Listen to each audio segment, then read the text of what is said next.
Bismillahirrahmanirrahim. Assalamualaikum warahmatullahi wabarakatuh. Alhamdulillah wassalatu wassalamu ala Rasulillah wa ba'du.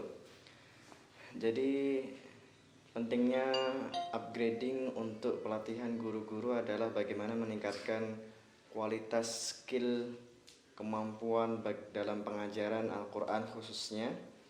Karena dalam pembelajaran Al-Qur'an tidak bisa seseorang ataupun anak itu belajar mandiri, otodidak sebagaimana materi-materi yang lain.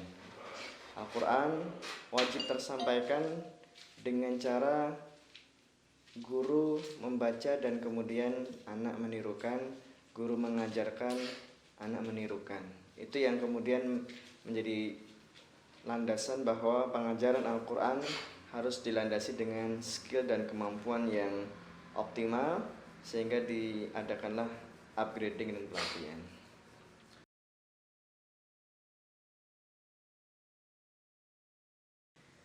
Di 2 hari ini selama di Hidayatullah kita sudah memberikan materi. Yang pertama adalah bagaimana hakikat menghafal di usia dini.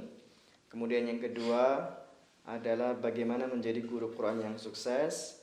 Kemudian yang ketiga, game-game permainan Quran, cara kreatif membuat anak-anak lebih betah lagi mengaji Al-Quran, baik dalam menghafal maupun dalam murajaah.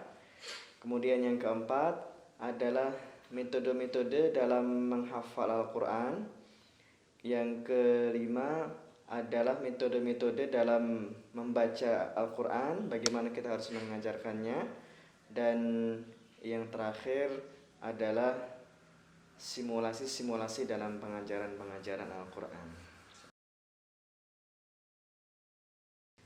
Kenapa harus menghafal Quran untuk anak-anak kita? Karena sebagaimana dalam hadis Bukhari disebutkan, man ta'allama al-Quran wa huwa fatiyus sinni khallatahu Allahu bilahmihi wa damihi. Siapa yang mempelajari Al-Quran di usia dini, Allah campurkan Al-Quran dalam daging dan darahnya. Saat Al-Quran sudah tercampur dalam daging dan darah seorang anak, maka dewasanya insya Allah mereka akan menjadi orang yang hebat. Imam Syafi'i menjadi hebat karena di usia 7 tahun hafal Quran. Imam At-Tabari menjadi hebat ahli tafsir di usia 7 tahunnya juga sudah hafal Quran. Ibnu Khaldun, Imam Ahmad, Imam As-Suyuti, semua ulama-ulama kita ini juga hebat karena Al-Quran. Umar bin Abdul Aziz di usia 22 tahun sudah menjadi gubernur Madinah. Muhammad Al-Fatih juga demikian, dan dia bisa mendobrak benteng Konstantinopel di usia 24 tahunnya. Dan kehebatan mereka itu semuanya itu bermula dari Al-Quran. Sehingga Al-Quran harus kita tanamkan sejak sedini mungkin, dan dengan itulah Al-Quran akan bercampur dalam daging darah mereka.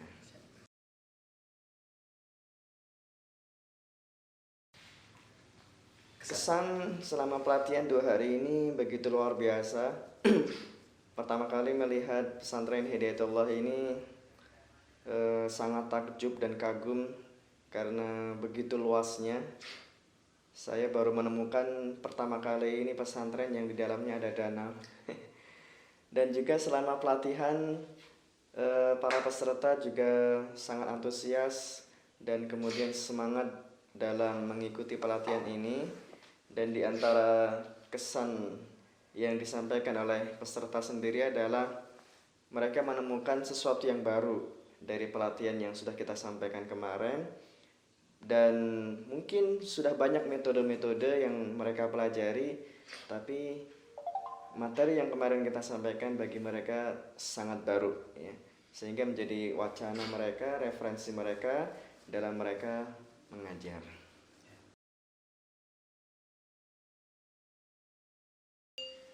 Pesan untuk semua peserta, kemudian juga ustadz-ustadzah sekalian adalah bahwa yang pertama kali tentu kita menanamkan keikhlasan dan kesabaran. Karena dengan 2 hal inilah pembelajaran Al-Quran akan lebih optimal dan maksimal. Dan juga karena pembelajaran itu tidak hanya sekedar kita menyampaikan materi, tapi juga menyampaikan ruh di dalamnya. Maka disitulah kita perlu menguatkan hubungan kita dengan Allah, karena dengan itulah materi itu akan tersampaikan tidak hanya ke telinga saja tapi juga masuk ke dalam hati mereka. Dan yang terakhir adalah selalu kita tingkatkan kreativitas, ide-ide kita supaya dalam pembelajaran lebih menyenangkan, sehingga dalam satu ungkapan disebutkan learning is more effective when it's fun. Jadi pembelajaran itu akan lebih efektif ketika kondisinya menyenangkan. Maka saat guru mempunyai skill, kemampuan, dan pengajaran yang menyenangkan, insya Allah pembelajaran akan lebih sempurna. Demikian, Assalamualaikum warahmatullahi wabarakatuh.